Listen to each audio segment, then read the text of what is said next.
the kind of things that you play through, and then you just feel like, okay, Hmm. I gotta just like sit down and let my like heart rate sort of just like It's a little bit. true. Yeah, holy crap! They make me very But anxious. Yes. right, but at the same time, they also have these like everything is about character, like just like all the banter, all the little moments Hmm. that they build, and like all the cinematics, and just like even like looking at this stuff with like Ellie and Riley, it's just you know it's so anti-video gaming in a lot of ways, and I mean that in the best possible way, Ha. where you kind of don't go for the most obvious solution. You just kind of really try to find these interesting moments and then marry them with gameplay as much as you can. Right. um, Right. and so much. I mean, we shown like a lot of cinematics today, Uh-huh. but so much of the actual storytelling actually happens during gameplay, Right. when the characters are moving around and climbing and sneaking and doing stuff like that. And there's stuff there that you know um, like when you marry the gameplay and the storytelling like that, like it feels like there's like an organic progression to everything, and they do Precisely. that really, really, really well. I think it's important to note the quality of this game too. I mean, because a lot of the storytelling is done through facial expressions and through body movements and stuff. I mean, it's there are nuances to it that you just can't have with the game that's not on this level. I mean, just the facial capture alone is unbelievable and can convey so much, and you just can't do that. I think if you don't have the kind of budget that Naughty Dog does. Yeah, I mean that's definitely true. Like, one of my favorite games recently, that I'm sure somebody else is gonna want to come on and talk about is Firewatch, Oh which yeah, has like such good writing. I mean, the writing is phenomenal, but the acting is even better, I think. yeah, it's really Where good. just these character performances are so strong, but everything happens over the radio, and Hmm. that really comes down to a budget thing. Like they had, I think, 12 people on the team, Right. and that means that you really got to pick your battles. And I think that's also the kind of thing where they took their limitations and turned those into like really, really Strong points. Yeah. yeah, exactly. Like they took advantage of that, and the whole thing where you can't ever see the other character, the lady in the tower, Hmm. but she's constantly present anyway, and she can actually be present in a way that wouldn't make sense for her to be if she was actually physically there. So Exactly. they, Yeah. and also like when she refused to talk to you, all of a sudden the distance between you is absolutely unsurmountable. So Right. so you get these different kind of aspects of things, and that's interesting too. Like Hmm. so I don't think you necessarily have to have a huge budget to be able to do something like this, or well, To to do do. something like this, you do, but you Yeah, can yeah, work with what yes, you exactly. have and tell just as good of a story. That was my point. That you just can't Yeah, get.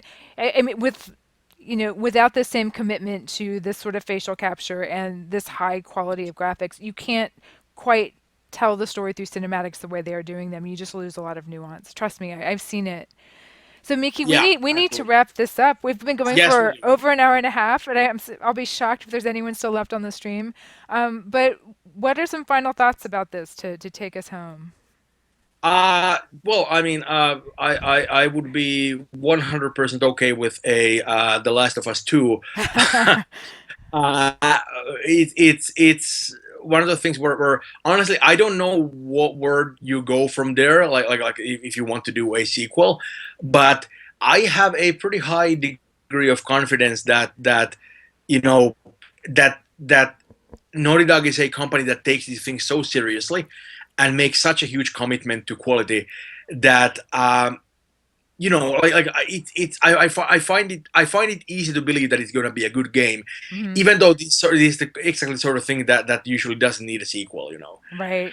uh, and I think it's also the kind of thing that if you compare like this overall process, um, to making movies, for example, where sequels usually aren't the best thing that can happen. I mean, some sequels are good, but typically that's not like sort of the path to creative excellence. Right. And in video games, that's often the exact opposite, because so much of this is built on not only technology but also a team that knows how to work together Right. and how to make things work and how to build scenes, Right. and you know, it's a kind of thing where you just kind of keep on building on what you have already done, Right. and of course like try to find new ways of approaching it, and then kind of always exceeding your previous efforts.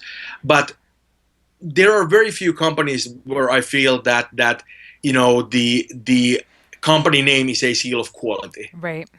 And I think Naughty Dog is one of those companies where they're constantly just like making interesting things. Like they're I like the products that they make, and I Hmm. like the attitudes that they show in Uh in, huh. in their games. Like like they're very inclusive, and there's nothing like tokenistic about any of it. Right. Like it's the Agreed. sort of thing where you can have interesting female characters and Hmm. interesting gay characters, and just like generally like they are good about being inclusive about a lot of things, which is something that I think game companies in general are getting way better about. Yeah, and it uh, doesn't feel gratuitous, right? It doesn't yeah, feel like. exactly. Could I use the word pandering? It doesn't feel like pandering, right? Yeah, and I mean it's something where you play, they make you play as a little girl, really. Right. Like it's got on the screen right now, and that's not something that you could very easily turn it into a thing where, oh, now you're playing as a little girl, but your gameplay is exactly the same as it is when you play as somebody else. Right. Like it's the kind of thing that is very easy. Like sort of like the dumb version of that is that yep, like she's got all the same weapons as anybody else, and that's Mm-hmm. just how it works because it's a video Mm-hmm. game.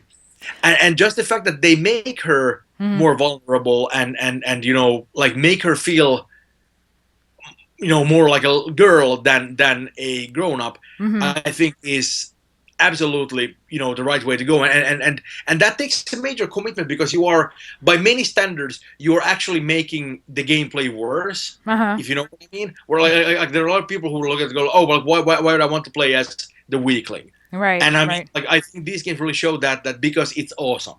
Right. It's Right. interesting, and you get so much more out of the experience because of that. Right.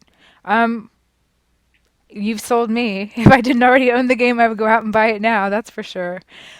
Miki, I want to thank you very much for walking us through this game and explaining why it's so awesome and why it's such a cool game. Anything else you want to add? Any final thought before I sign us out? Honestly, like we're already like spent like an hour and 40 minutes on this. I Yep. think something like that. So Okay. So yeah, no. I think we need to let people go Oh, if I'm there's sure any. they're going to go if they have to. Everyone, I want to thank you very much for tuning in to our first episode. We're going to try to keep it under an hour in the future, but I thought this was really interesting, and I really enjoyed what you had to say, Miki. Thanks for being my guinea pig for this first show.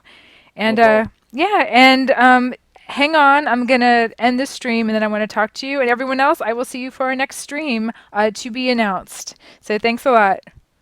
Thanks.